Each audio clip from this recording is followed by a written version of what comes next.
Hi everyone, I'm Victoria Howard, the founder and editor of the Crown Chronicles. Now this video is to address those rumours that are circulating at the moment regarding the Queen's abdication or potential regency for Prince Charles. It's August, which means the royal family are on holiday, and we like to call it silly season because stories are full of gossip and rumour, trying to cause some excitement because nothing much else is going on. So I'd like to address those rumours because some people are taking them more seriously in light of Prince Philip's retirement and the Queen's advancing age, of course. So let's begin with the abdication.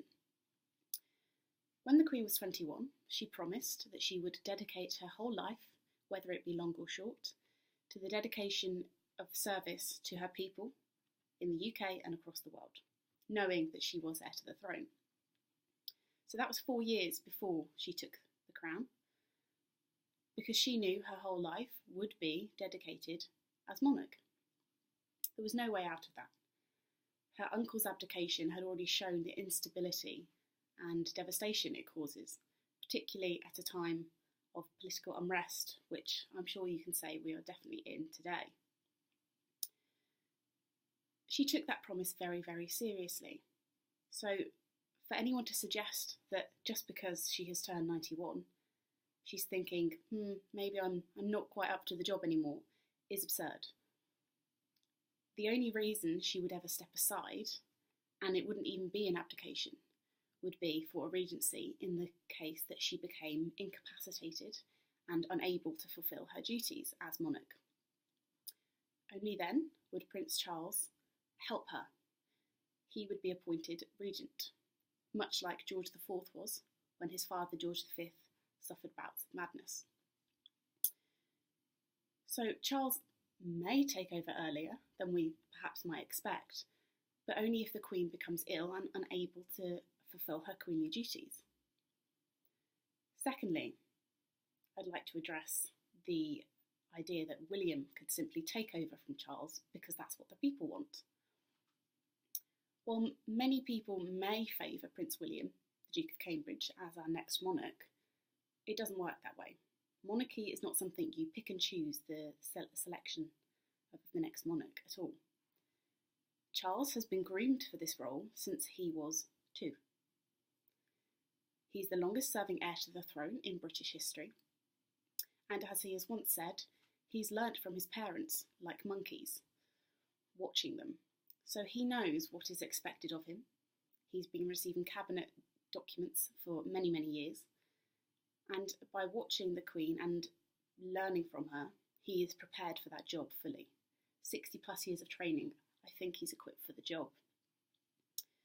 William, however, he's only in his mid-30s. He's not ready for the job, not just in training. William doesn't want the job. Now he accepts he must take the throne at some point when his father passes away, but he certainly does not want to take it now. That is demonstrated by him moving his family to Norfolk. Of course, they are returning this September so Prince George can start school. But the family like to stay out of the limelight, and thrusting a young family, George is only 4, Princess Charlotte 2, by thrusting them into that limelight now, William is going to have a miserable time. He's really not ready, he doesn't want it. He has had the training. He also receives some cabinet documents and gets to see those confidential aspects of government, but that's because they are training him now. He's undertaken an agricultural course at Cambridge University in order that he may run the Duchy of Cornwall one day, successfully, as Prince Charles has done. But he continued his piloting job after he left the RAF because he did not want to take on that full royal role. So it's simple.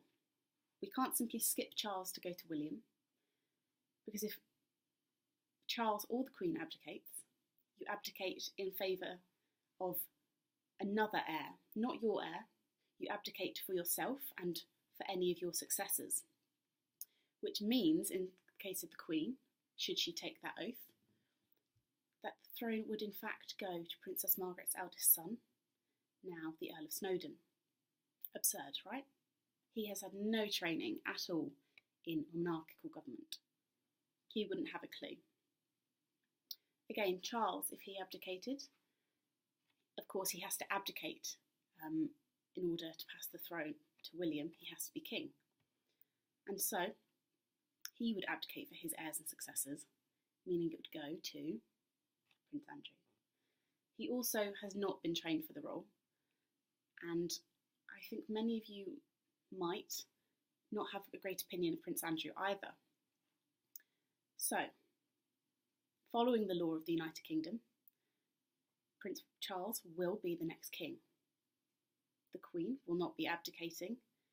She may appoint Charles regent if she really becomes ill and cannot be the monarch and sovereign head of this nation anymore. However, no fear. Prince Philip may have retired. He already has engagements scheduled for September. So I do not think we need to worry about the Queen at all. Neither should we worry about Prince Charles. He will be a fantastic king. Look at all the work he has done already over his 60-odd years as heir to the throne. He has many patronages and charities that he supports, and he has his own charities and foundations because his views have put him years and years ahead of his peers. So I hope that clears that up for you. The Queen takes her promise very seriously to her people. She will not be just handing the throne over, knowing the chaos it caused with her uncle Edward VIII. She takes her duty very seriously, as does Prince Charles. So, until that day, long live the Queen.